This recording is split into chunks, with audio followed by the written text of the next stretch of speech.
其实，在现在呢，大家在讨论这个选举的过程当中，国际社会持续在变化。但你来看到的是美中之间他们最新的一个互动是什么？是美国的情报机构告诉大家，大陆中国又在窃取我们的人工智慧了，甚至还说他会偷我们每一个美国人的个资哦，要用 AI 来建立我们每一个美国人的档案。他们 FBI 的局长雷伊呢，就直接的讲说他们是用美国的技术来对付美国，哇，这句话听起来真的是太过分了。好，中方的回应是什么？外交部发言人汪文斌的讲法是：你们自己才是全世界最大的骇客帝国，还有全球的网络窃贼。其实10年前，在美国 CIA 呢，他们面临一个状况，就他们在中方这边有非常多的线民，以及呢，他们在这里的情报网被重重的打击了，所以他们现在也确实是有这样子的一个声音传出来，说他们对于了解习近平的核心这个计划是有受限的，他们现在在内部比较精确的情报网当中，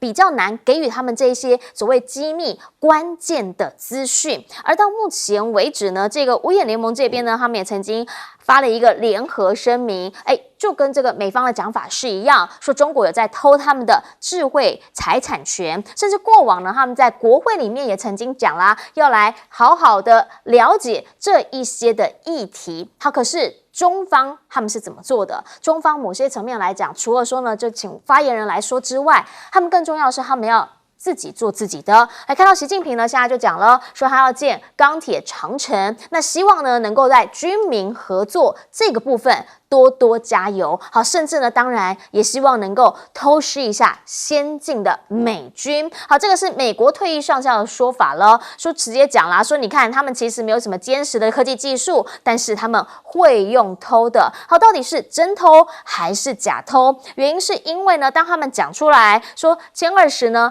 还没有装国产发动机了，所以呢，把获得任何发动机技术看得比任何事情都要来得重要。但问题来了，就是呢，当两方的东西拿出来的时候，大家就想问了，到底谁先谁后，谁在参考谁？这个就是很多人想要问的一件事情。而美国呢，现在进一步的来遏制中方的发展，他们讲的是，我们参谋高最谋劳，现在我们决定所有的联邦机构都不能用中国的无人机，因为呢，他们很担心嘛，很担心资料被窃取嘛。好，那如果是这样的话，在目前大疆像是最大的一个市场份额超过70%的，那这一些就通通都不能用咯。可是实事求是，在目前美方经济还没有真的完全恢复的这么好的情况之下，也是不能全部都断。比如说了，对华关税豁免期，在这个部分呢，他们现在就决定要再一次的延长了。不要让大家一次把生活水平都弄得太过紧张。好，但是对于中方的影响是什么？因为现在呢，也有投资专家就直接的在讲说，外资是不是投入中国在现在是比较少的这个部分。好，这个呢是中国的工业经济学会的会长，他就直接讲了，说跨国的公司呢，他们现在其实到中方访问是有释放一些明确信号的，说有很多的公司现在还是觉得，中国市场还是有优势的啦。他们真的进来之后，他们还是可以感受到这个市场是赚得到钱的。在疫后经济，现在确实全球的经济，大家想问如何能够快速前进，但是回过头请教亮哥，美国这边他们的讲法是，如果你是讲军事的这一块的话，他们觉得中国一直都是偷他们的东西。我这个讲的已经多到耳朵都快长茧了啦。那我们如果把偷技术也当作是一种能力啊，那美国你怎么讲了20几年了，一点用都没有了，还继续被人家偷，那不是自己太弱了吗？那同样能偷的，为什么北韩就没偷到呢？俄罗斯也可以偷啊。事实上，全世界大家公认的骇客能力比较强的国家，至少北韩啊、俄罗斯啦、中国啦、伊朗都被认为能力不错啊。对。那请问为什么只有中国大陆军工突飞猛进呢？这个事实上要用这种理由去理解那个中国的军工突飞猛进啊，那就是没有认识到问题的核心嘛，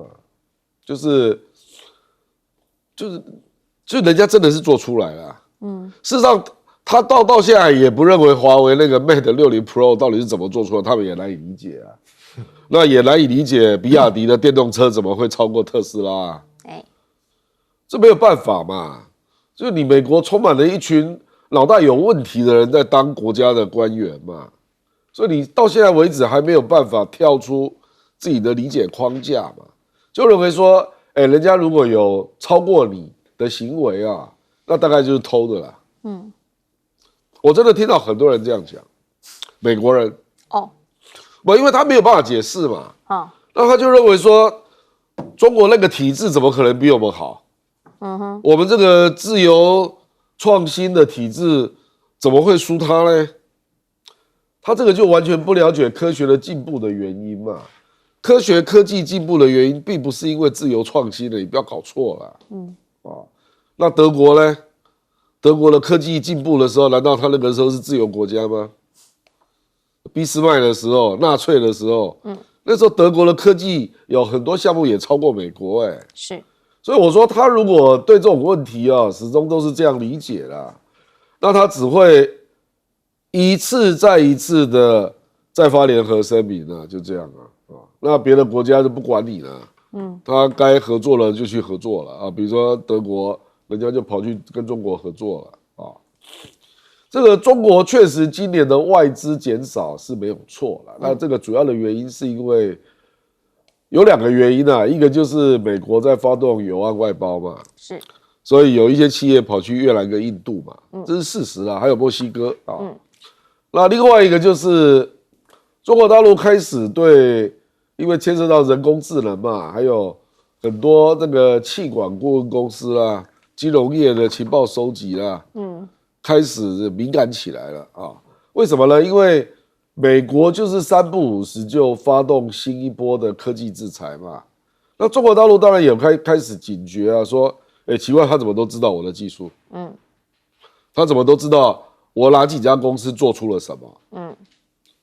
所以这里面就有一条线没有画清楚了，就是说，这个就是他可能是来做这个我们这个像这个。我们说这个麦肯锡啊，来做各公司的了解啊，以便让人家做投资情报用啊。可是很可能回去 CIA 就会访问你啊，为了要进一步了解中国的科技公司的状况。那在这里，我坦白讲，我还没有找到，包括中国跟美国在内，都还没有找到比较好的方法。因为中国大陆就很懊恼嘛，奇怪，你美国怎么都知道我发展出哪些？然后就制裁我哪一家公司，是，那他当然就是认为就是美国的科技公司泄密嘛，是，可是这个怎么阻止呢？他又不想不让你科技公司来投资，所以这里就常常有这样的一个事情的循环，这样是。好，美中之间持续较量，到底在军事上面是谁偷谁？等等回来继续来谈。好，我们刚刚讲到了从企业、经济到军事，好像美方的讲法都是说中方其实没实力，都靠偷的。赖老师怎么看？其实情报是最重要的。《孙子兵法》第13篇最后一篇，它专门就是在谈情报战。情报有反情报，有反情报啊，所以情报是所有的政府机构、军事部门都最为重视的。哪一个国家或者哪一个统治者不重视情报，那一个统治者就对不起他的国家，对不起他的人民。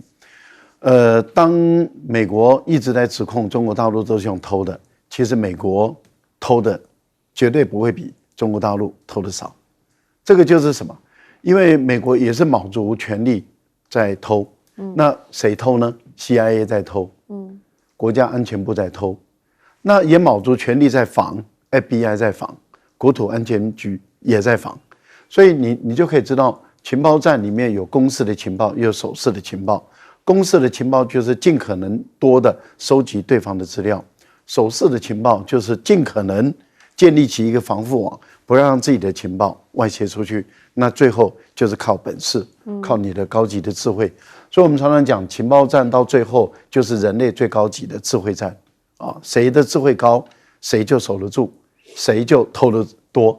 那如果美国一直指控说中国大陆都是用偷的，那就是代表中国大陆的智慧远远高于美国因为美国也卯足全力在偷中国的东西。那只是说，如果美国一直说中国大陆偷，那严格上来讲，就是美国笨，美国输到底。因为几乎你美国发展出来的高级技术都被中国大陆拿到，而你拿不到中国大陆的高级技术，那就代表你笨，你无能。那你 CIA 的这些人都应该下台一鞠躬。其实严格上来讲，就是情报跟反情报，没有什么了不起。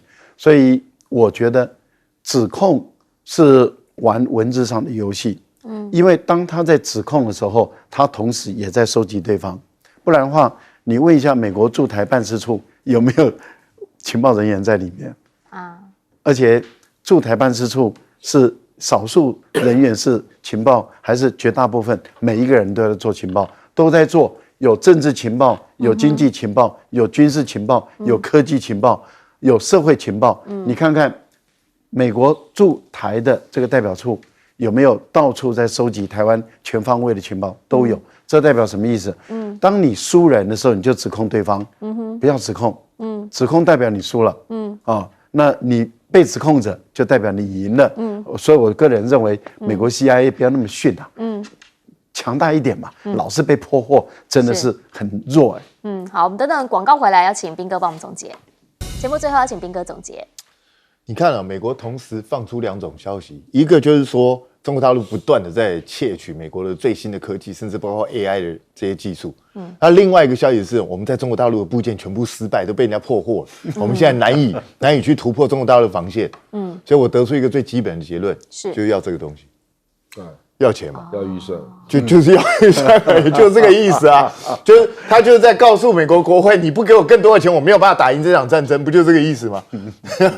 缺粮啊，对啊，基本上就是这样子啊，因为你部件也要人啊，那你要研发高科技也要人，要防堵对方的骇客也都需要钱啊，所以就基本上就是要预算，所以我觉得，其实呢，在这一回赖清德呢，他刚刚结束了一次他们这个全台的巡回环岛活动，就排字卡活动，他们就直接讲了，为什么要做这件事情？原因是因为呢，他们就要来宣誓，来抵抗集权，坚守主权。好，在这一次的政见发表当中呢，他其实呢也讲了蛮多的这一件事情。那我也看到有新闻报道说，这个人真的把他的这个气势到地方朝暖都吹出来啊，还说这个是陈水扁的前文胆来帮忙啊，等等等。可是事实真的是这样吗？因为也有看到这样的一个梗图啊，说排完之后啊，结果人就不见了。那甚至还说在排完之后，赖清德有演讲，可是呢人也跑掉了。我们先来看看这个画面。开始演练了吼，咱条白眼，咱在听一个哦吼，咱手托地光，拼的希望，手托地光，拼的希望，举高举平放在头顶上，不要动，举高举平，让原本社宅的美意啊有受到影响。我承诺。未来针对中央新办的社会住宅，好，这个是网友，他们就说现场有人帮他们翻拍，然后所以呢，他们就发现了，为什么后来他开始演讲的时候，人都跑到哪里去了呢？其实，在现在的选举的这个当下，大家当然都希望我们未来选出来的候选人选贤与能够好好来帮我们治理这个国家，因为这个国家现在太多议题需要重整旗鼓。好，包括了这2天，很多人看到这个新闻，其实特别是当妈的，心里面呢真的是会一揪。好，这个是在一间学校啊，当时呢是午休时刻，结果就讲了两边谈。就是讲话，然后一边讲说你为什么来我们班，你又不是我们班的，然后那个女生她就不开心，就回去找了她的这个朋友过来，结果呢，双方在讲话的过程当中，可能一气之下拿出了刀，然后就发生了这个喋血事件。那现在呢，知道是这个学生因为抢救不及，最后呢是已经先离开走了。那在所有的学生，他们现在都要接受一些心理的辅导。可是呢，到目前为止，到底这个案子要怎么样来办？新北这边的检察官告诉我们，未来会不排除朝杀人侦办。那过失伤害致死等等这样的一个问题，在校园里面呢，大家想知道的是，因为当时是在一个午休时间，是在校园里面，老师其实也在，但是老师看到的时候已经来不及了。这一些的问题，我我们想问的是，目前当权的、目前执政的是蔡英文总统，您有看到吗？大家其实想知道的是，在台湾，大家对于这个法治国家到底有没有法治的观念，还是认为台湾的法过往听过一个人讲，伤一两个人没有关系，这样子的一个概念是对的吗？网络上大家开始来讨论了，说真的很想知道过往有没有这样的一个判例，如果有的话，大概是怎么样一个状况？希望让大家知道，在法之前必须要谨慎行事。蔡英文最喜欢说的社会安全网，大家想问，到底网到哪里去了？现在这个治安让很多的人他可能因此而不敢生育。赵少康他们这一组就直接的讲了，除了说呢他们要查弊案、恢复特侦之外，赵少康最新是讲说他当选之后一定会执行死刑。他说民进党呢叫做不敢真废死，原因是因为他们就虽然是朝这个方向在前进、在迈进，但是他们也因为碍于民意不敢真的这么干。而他认为呢，现在在台湾判了死刑却不用执行，他觉得这是一件很奇怪的事情，所以他们上任之后要还给受害家属还有社会公平正义，这一些都是各家的主张、各家的政见。其实在选前应该明确的告诉所有的选民，您的立场是什么，您的主张是什么，让选民才有办法去做决定。过往蔡英文告诉大家他的政见是什么，是就学挺你、居住挺你、就业挺你、创业挺你。好，但是现在郑丽文委员说了，这一些通通都跳票。他想要知道的是，到底现在的执政党有没有真的在回应当时你开出来的所有政见，按着你当时说的来做呢？回过头请教亮哥怎么样来看？好，因为赖清德呢，他们现在做一个环岛拼图，然后呢，他们认为这应该有达到宣传效果，但是呢，也有人说干不样安呢？因为呆开朗好像热情跟他们想象的不太一样。我这个事实上连那个跟蔡英文亲近的那个记者都直接写了那个报道嘛，就陶本和他跟蔡英文是很熟的啊，就是连蔡英文都担心为什么赖清德的群众魅力没有施展开来啦啊，就是各地群众不热啊，那这个会影响到投票率啦啊。事实上，蔡英文说了没有做到的事情可多啦，讲这个都还不是最形象的啊。劳工是我这个心里最软的那一块肉，对不对？那他有帮劳工解决什么问题吗？还有一大堆啊，比如说，他说你如果对老板不满，你就要掀桌啊，要抗议啊。那个，我记得是飞机上嘛，那些记者就问他，然后说你要自己去跟老板谈啊，要自立自强，自立自强啊。那接下来你就找不到他了，700多天没开记者会，然后越到了那个快要卸任呢，讲话越来越离奇了啊！我说要帮自己做新闻，也不要做到这个，我连看都看不下去啊。他说台湾的民主近乎完美啊，那我那天还看到好像是法国的一个媒体吧，说蔡英文的执政成绩近乎完美，真是可怕啊！法国怎么会有这种媒体？好像就是法广，好像就是法广。我就看到他写这个标题，我都说，我靠，这是什么标题啊？那是台湾人写的，我知道那个人。哦，这样子，有哪一个民主国家说这个执政成绩近乎完美？简直是不可思议啊！就是你就看到他那个自嗨啦、自我感觉良好的程度啦啊。事实上，民进党目前啊，不管是赖清德或蔡英文都没有办法帮立委加分啊，这个是民进党最大的问题。那坦白说了，这个赖清德本来也不会选得多好啦，如果蓝白合的话，那可是你蓝白就是没合嘛，所以现在不都验证了我们的讲法吗？就是你侯友宜跟柯文哲就是高度互补嘛，这个20到40岁，然后50岁以上选民就两群嘛，那你这两个人刚好就互补啊。那我们的预言成真啊，很不幸成真啊。所以民进党现在是对赖清德的选情是乐观的，可是对立委非常不乐观。也不知道如何帮立委加分，就是这样。所以你说那个什么，你说什么环岛2周啊，那唱歌啊，干嘛啊？这个真的有志气，就来再搞一个牵手护台湾啊？为什么搞这一种？知道动员不出那么多人嘛？简单讲就这意思嘛。所以坦白说，选举选到这里啊，都已经感到有点歹戏拖棚了啦。就双方没有很令人动容的招数啦，你知道吧？现在就没有看到啊。这个，那比如说社会安全网，我再举例啦。社会安全网，蔡英文一直在2016就开始讲了。是。那苏贞昌是一直到2019年第一次编预算，都已经快要进入第二任，就是这样的政府啊，那你怎么能够期待国三发生这种事？学校已经有预警机制，不可能啊，怎么可能哦？事实上，我们的破洞还不止这里啦，就是问题学生的事后的督导，那 FB。如果是在美国啊，美国这个 FB 如果有这种威胁式的留言呢，是，那一般社会工作者就会去做了解，那你就知道美国的学校聘了多少社会工作人员，这个坦白讲是用钱堆出来的，你没有那样的人力，你怎么弄，对不对？那美国这个预算占很大的比重啊，就是他为了要让校园的暴力减少啊，那。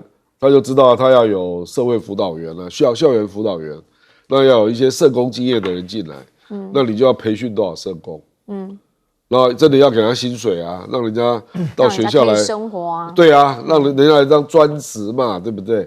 那我们台湾哪有这种东西？所以基本上都是靠家庭啊，不然这种事件如果未来再发生，市场也不会太意外啊。是，请教嘉宾哥怎么样看？我昨天是真的搞不太懂他为什么要弄这个什么环岛拼图，前面讲了4分18秒，我真的完全不知道他为什么要提这个东西。他刚做完嘛，这跟政见一点关系都没有啊，这到底是怎么回事？我搞不懂。然后你知道吗？他没完呢，他接下来1月3号还要再搞一个，是要817行动，对，然后要在街头，在817个街口，然后在那边站，搞这干嘛？我都不知道。你搞一次还不腻吗？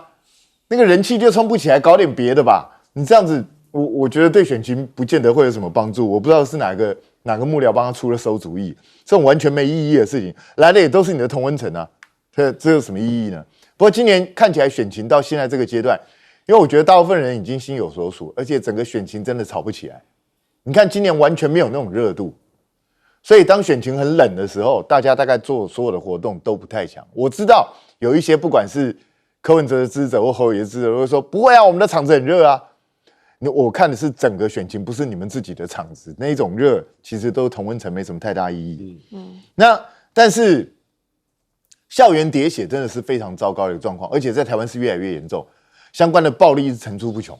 那因为这一次这个未成年，如果因为他国3了，我不知道他是不是14岁以下。如果14岁以下的话，根本连判刑都不用，他就是感化而已。那如果是18岁到14岁之间的话，最多也是3年。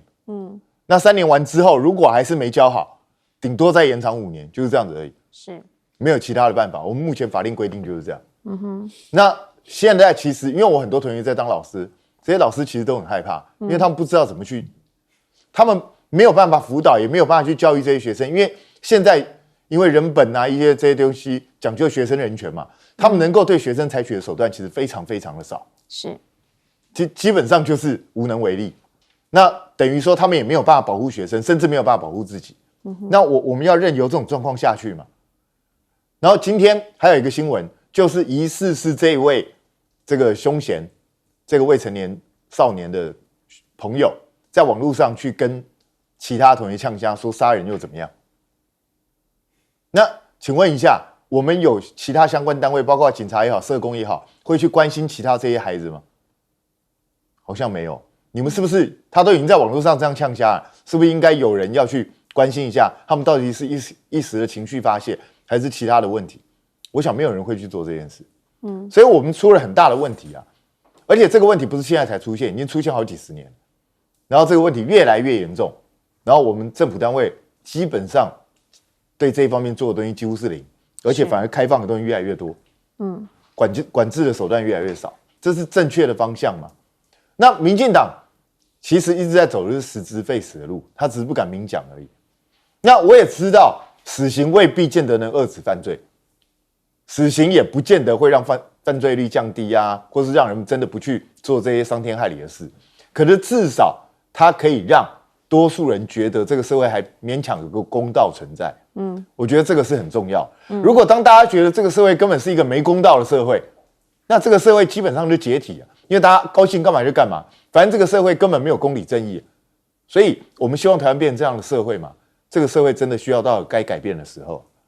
好，其实就是一个政见，一个政策，那希望你能够说清楚到底你的立场是什么。那现在侯康这边是很明确的，他们讲了，他们说当选之后呢，他们一定会执行死刑。那他们在这个立场上面是这样，那民进党呢，到底现在是什么样的一个态度呢？因为他还说民进党一直说，他们不赞成，好，但是因为他们也不敢去再进一步的做，就去废死嘛。那到底台湾现在是不是已经到了一个需要在这一些的事件上面很明确的给大家一个框架，这里是红线了，不要再来了。来，请教老师。是执行死刑跟废死，这是一个伦理学，也是哲学，也是社会道德，跟各方面的一个认知。它在学理上确实面临很大的困难。因为欧盟这个部分里面，他们是都主张要废死的，所以要加入欧盟就必须要是接受这个废死的这个主张，因为他们认为执行死刑本身并不能够遏阻犯罪，也不能够预防犯罪，他们觉得应该要从更多的地方来着手。那确实在欧盟废死之后，他们的犯罪率并没有因为废死而升高。可是美国却是主张，美国也每个州也意见也不一致，有些州还是主张死刑，有些州是主张废死，但是在整个联邦政府里面还是没有废死这个观念，还是有死刑的，所以我们看到美国也陷入很分歧的一个地步。那一般来讲的话，这个死刑跟废死这个部分里面是要看你社会的进展。对，还有社会的道德，就是问题也是很多嘛，各式各样的问题，对他的问题很多，所以不能够贸然的就说我一定要怎么样。可是如果说今天假设例如说我们台湾的社会的民意，绝大部分是主张不要废除死刑，目前台湾的民意是这样，那你执政党民进党，那国民党的态度就很明白，就是反对废死。那他跟台湾的民意是站在一起。民进党是主张废死，他没有跟台湾的民意站在一起。但是民进党主张废死，却不敢执行废死。这个就不对了。就是说，你一个政党是主张废死的，而你当选以后，你却不执行你的主张，这个就有悖于你的原来的逻辑跟理念。我觉得最主要的是一个政党不能够是两面性。不能够欺骗老百姓，说我主张废死，但是我在执政的时候继续执行死刑。我觉得这个是一个执政党不可以这样做。是，大家午安，我是陈燕莹，欢迎来到新闻大白话。我们先来介绍这一小时要跟我们来讨论国内外重点的来宾。首先要介绍的是耶鲁经济学博士郭正亮老师，大家平安，以及资深媒体人谢寒冰。主持人好，大家好。还有国际政治专家赖岳谦老师。主持人好，观众朋友大家好。一开始要先带你来看到的是现在这个赖皮寮的争议是不是真的就此喊卡了呢？原因是因为这一位这个是赖清德的表侄，目前呢在基隆市当议长的童子伟，他上了 Coco 姐的节目，他帮赖清德喊冤了。先来听听他原话。所以他宣布公益信托，那也不是他自己可以决定嘛，还有哥哥嘛、阿伯他们大家。不过，因为选举选到这么没有人性那有时候也不是为了自己，然后有时候为了这个台湾。其实我在个人情感上面，我是没有办法认同这个事情好，他强调他个人情感上面他没有办法认同这件事情，他觉得从头到尾这样够酸到不灵性啊，什么意思？周玉蔻讲啊，这种公给他必须要拿出很隐私的户口名簿来证实，他觉得很难过。童子伟则说，他没有办法接受的是，以前逢年过节他们家族都会回老家，他说以后公益信托我们进去还要买票哦。其实做公益也不一定啦，如果说你就是不用票进去，你也不用买票啊，不是嘛？重点来了，重点在于这样子讲完之后，大家想说的是，你们到底是说真的还是说假的？好，邱毅现在接着爆料了，他的讲法是说呢，其实他去调了相关的地籍誊本，他就强调说，里面呢时间地点全部捞出来看，民国93年这边确实啊就是没有建物啊。那后来呢，其实土地的所有权状，他们也发现是在矿业老板的名下，一直到93年的7月28号才出现了一栋建物，然后呢才买卖当中被同姓人士给买下。他就说这可能就是赖家人啦。好，所以他想问的就是，到底当时这个事情发生的经过是不是第一，你现在这个就是你老家的位置，这个是真的吗？这个是很多人在质疑的。第二，如果当时就已经有这个建物，那你之前有没有申报啊？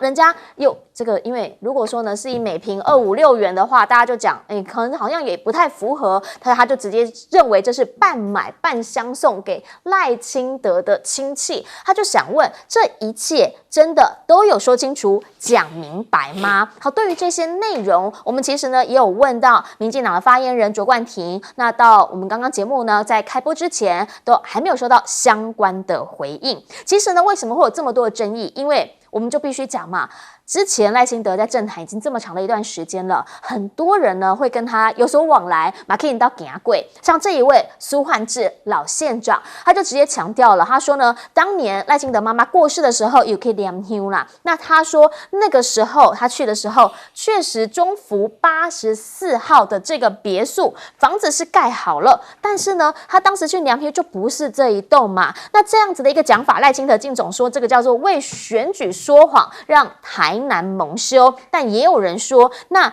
到底你是要把所有的人都一起拖下去，还是说你要把话从头到尾讲清楚呢？好，因为呢，到现在大家都在问事情的真相是什么。如果说呢，苏焕智有人认为他是纯正台派啊，都认证说你这个讲法就跟事实不同，那到底大家想知道的真相有没有被说明？甚至网络上出现了这么一个字，民进党的造字，什么把民进党3个字放在一起，旁边的注音叫做坏。而更多人觉得没有办法接受的是，现在包括了郑文灿，包括了国土署纷纷出来说话，他们想要知道的就是，你们可以去比对，你们可以去航拍，你们可以什么，但是都说不能够太随意、太任意，好像又有一种全党护议人的氛围又再回来了。到底为什么不能拆？网络上很多讨论呢，因为于天也说规矩跳跳看规矩啦。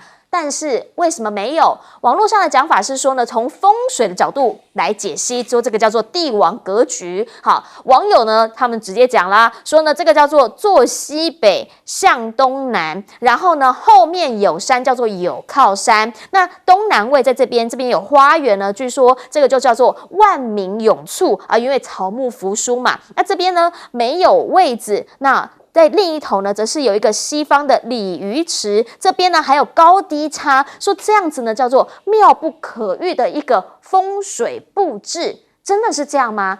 有经过高人指点吗？但是选举这样真的有效吗？因为亮哥想请教的是，这间房子到目前为止，他可能觉得公益信托，话题就应该到此而止，但是他们自己的人纷纷跳出来帮他抱不平，即便赖清德说敬底林不委屈嘞，您怎么看？这个事情是他自己惹出来的，怎么会去怪别人呢？因为他一开始就是都打不拢嘛，他还说这个是他亲戚的房子。儿子可以叫亲戚吗？我们查字典也有这样的讲法啦，只是一般人比较少用。是啊，是，所以国语词典嘛，我们真的有去查，我们做新闻很认真的，好认真啊！对，我亲戚刚从美国回来。我是说，你就是避重就轻，不要让人家联想到是你家嘛。然后后来因为实在是事实越来越被揭露，然后揭露到人家就发现那个地方就是我刚刚已经讲过了嘛。2009年他申报公职财产，那有土地的资料，没有建物的资料嘛。所以赖清德显然是知道他建物建号是0栋嘛，所以那个没有办法申报嘛。不然你以赖清德这个个性的人，怎么会申报土地没有申报建物呢？怎么可能嘛？对不对？所以一定是那个时候的事实就是如此。那个是2009年，所以我的意思说，这件事情事实上长期现在下来的事实大家是很清楚了嘛，就是你在那个原公寮处，然后盖了一个新的房子嘛，那是要孝顺母亲的嘛，然后那母亲就后来在这里过世嘛，那因为他是新潮流的，那苏万志人家也是老新潮流，所以也去那边去致意嘛，然后他就觉得，怎么好像地方变了，这个只是他在结果现在回应他的这个郭雅慧对，发言人，坦白讲，郭雅慧应该也是台南的嘛，就是真的要这样回应吗？这个苏万志我是认识的你这样去说人家说选择性说谎那这个苏万志，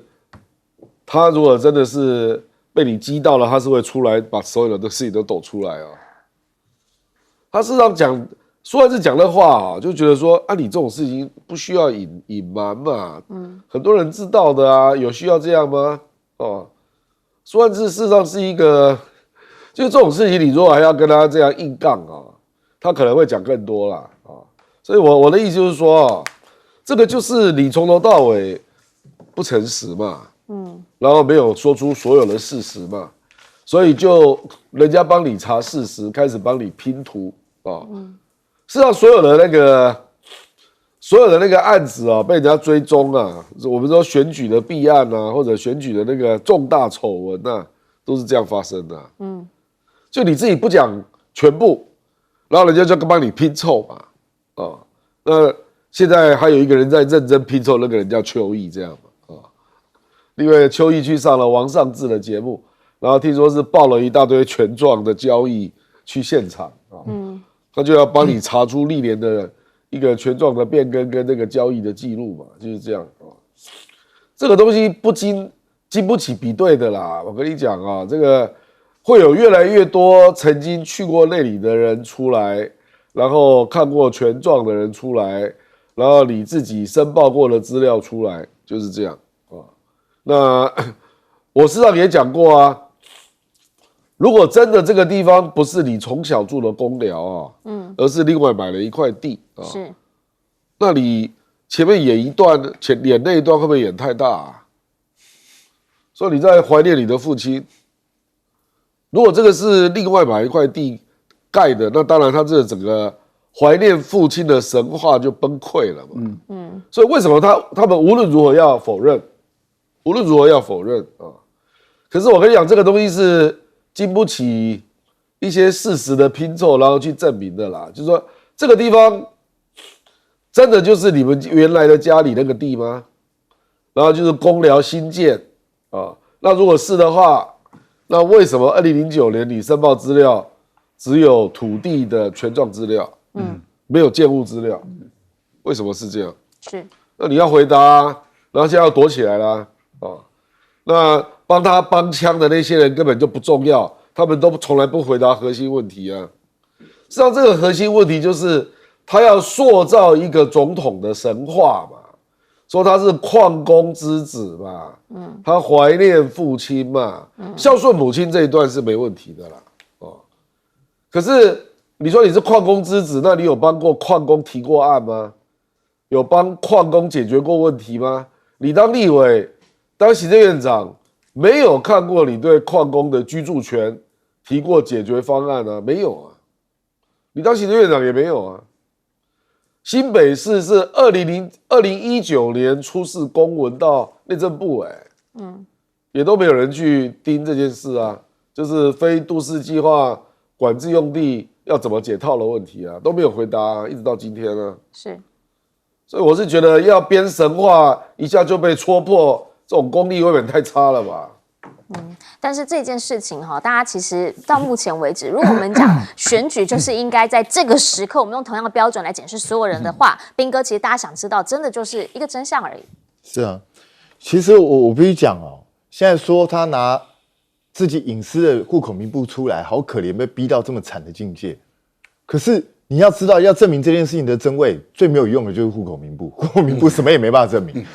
那是你自己莫名其妙拿出来，大家都觉得很奇怪，你拿户口名簿出来干嘛？完全没意义。比较想看税单之类的。对啊，你说你有缴房屋税，你就把税单拿出来；地价税就把地价税单拿出来。你有建物使用执照，你就把使用执照拿出来，不就结了吗？这件事情马上平息。结果你都拿不出来，拿个户口名簿出来，我也不知道干嘛。而且实际上，当年的简报里头就直接显示了，你户口名簿现在的中福路84号，当年其实不是，当年你爸过世的时候，那个地址叫中福路31号，根本就是不一样的。那当然，门牌是有可能经过时代转变的，是它是有可能改变的，所以什么也没办法证明啊。所以我不知道你为什么拿户口名簿出来，没有人叫你拿出来，是你自己莫名其妙拿出来。然后再来，我觉得这位童子伟议长哦，讲的超好笑。他说：“他如果捐做公益信托，他们家族就没地方住拜托好不好？这个房子是个空房子，从头到尾就没人住。你忘记这件事吗？我们一直在讲，就是你为什么要派22个人去守住一间空房子？平常根本没人住的地方，谁住那？童子伟先生，麻烦你告诉我，谁平常会住那？他家族，他小孩在美国啊，赖清德自己也不住在那个地方啊，他家还有谁要住那里啊？你告诉我。所以你看，连他哥哥分割出来85号都可以租给那些特勤，表示他哥哥都不住在那边，不就是这样吗？所以谁要住那边？是童子伟你想住的啊？不然的话，你到底在胡说八道什么东西啊？都做到议长了，不要信口开河成这样好不好？这样很丢人呢。我是说真的，我知道你要护航，帮亲戚护航理所当然，但是想点有逻辑的嘛，想一点说得过去了，不要讲这种没人会相信的话。那现在邱毅去把他这些地籍誊本调出来，我当初就想说，你为什么赖清德不把地籍誊本调出来给我们看就算了？结果原来是不能调出来，因为调出来问题会更大。因为一调出来就证明这个你土地是一回事，你至少那个建物绝对是空的嘛，因为没有嘛，土地上面就没有建物嘛，是那没有建物就表示它是个违建嘛，这是非常明确的事实嘛，这没有什么好去争辩的嘛，所以还有什么好硬凹的我不知道。那现在就是说，目前房子所有人是另外一位姓赖的，那这个姓赖的到底是谁？因为我们都说是他儿子啊，赖班一开始讲说是亲戚，后来就说是他儿子，这真的是他儿子吗？所以我们也不知道。所以我觉得这种东西，如果是一个很简单的事情，为什么赖办不赶快说明清楚就结束了呢？也可以不用纠缠在这个问题，到底是有什么难言之隐？这位现在拥有人赖先生到底是什么亲戚？而且我也觉得很奇怪，就是现在所有人并不是赖清德，你为什么可以捐做公益啊？我前两天在网络上看到一个笑话，很好笑啊，就有人说他要去把那个仁爱路某官邸，他要去把它捐做公益，结果那个警察直接就说不行，然后他说为什么不行？赖清德都可以，为什么我不行？因为赖清德也不是这间房子的所有人啊，他说要捐公益就可以捐公益，那我也可以把官邸捐做公益啊。这个逻辑好像也是对啊，一样的逻辑，不是吗？所以你要告诉我，这个人到底跟你是什么关系？哪一位儿子？他到底同不同意这件事情？不然你土匪哦，你儿子也成年了，你可以随便带他做这种决定吗？所以我真的觉得整件事情越搞越灰。那舒焕智这个东西更好笑，对，舒焕智有没有可能会记错？有可能嘛，对不对？可是舒焕智有讲，他为什么会提起这件事？是严纯佐打电话给他说：“我们当初去的好像不是这一间呢。”是严纯佐问他，舒焕智才想起来，对，当初我们去的好像是一间平房，不是这个2层楼的房子，根本不一样。那郭雅慧，如果你要去打脸舒焕智，你不需要用这种影射，因为我相信赖清德母亲过世去的人一定非常多。我相信苏贞昌和党内几个大佬应该都有去吧。那你们找一堆人证出来证明，就是在现在中福路84号这个位置，不就结了吗？何必要用这种影射的方式呢？我想你要找证人一定一头拉骨，那为什么不是找证人出来？反而最近我们大家遇到一个很奇怪的现象，大家如果仔细看的话，人家记者跑去问苏贞昌，苏贞昌现在开始不讲话，他不回应这个问题，为什么？苏贞昌是最喜欢大吹够了，那为什么突然之间不回应？突然记忆恢复了。对啊，所以我觉得非常奇怪，这到底怎么回事？那国土署就真的不要再丢脸了。因为你平常是用空拍这些去抓人家，结果你现在告诉我说空拍图不准确，那你赶快还人家钱，你罚人家多少钱呢？你现在告诉我说空拍不准确，这是拜托为了护航一个赖清德，值得做这种事吗？请教一下赖老师怎么看？我觉得赖清德目前的危机处理有问题了因为本来只是一个很简单、很单纯的事情，也就是诚实的说。诚实的说有包括什么？这个地方是不是他从小居住的地方？诚实的说。第二个就是这个房子到底是不是违建？诚实的说。这个房子现在到底是谁的？诚实的说。其实我觉得一开始的时候，如果都是很诚实的这样的一个说，我想如果有错，那就认错嘛。说这个不是我原来我父亲居住的地方，是在另外一个地方，但是是在同一条路上。诚实的说，我想这个问题就不大。然后虽然是不同的一个地方，但是我还是为了纪念我父亲，所以我在也同一个地方离不远的地方，我另外再新建一个，那也问题也不大。然后如果说这个地上物原本是违建，也诚实的说问题也都不大。然后既然是违建了，我现在要竞选了，然后要选这么大的官，那我各方面可能都必须要诚实的让老百姓知道，所以我愿意代表谁谁谁，而且也经过他的授权，例如说这个房子到底是谁的，土地是谁的，房屋是谁的，然后他本身授权给我，有授权状，然后说我们愿意把它捐作公益，那一切的法律文件各方面都很清楚，我想这个问题也不大，因为你诚实了嘛，可是问题是现在的情况是都是罗生门了，这个房子到底是不是你原本的出生地？是，看起来好像不是了。然后这个房子到底原本是不是你的？看起来也不是了。然后现在不是你的，已经是确定了，因为不是你的名字，土地也不是你的，所以我们看到了，就整个都好像是变成涉嫌在演一场戏了。那演一场戏，演什么戏呢？演孝子的戏，这点我们社会上就很难接受了。我们社会上最不能接受的就是明明不是孝子，却要演成是孝子。那这点我们的社会认知差异就很大了。原本不是主居地，却要演成是主居地，那这一点我们就觉得离现实差异太大了，我们越来越不能接受。我想一个简单的事情会酿成赖清德竞选的危机，最主要的就是一开始是不是涉嫌不诚实。如果一开始就很诚实，值得你的信，就是信赖的，那这样的话，我想问题都不大。但是如果你背叛了你的信，变成一个不信赖的，那这样的话问题就大了。我信赖哦，我必须要符合我的赖的信哦。好，为赖姓、为赖氏中心来讲话，是不是？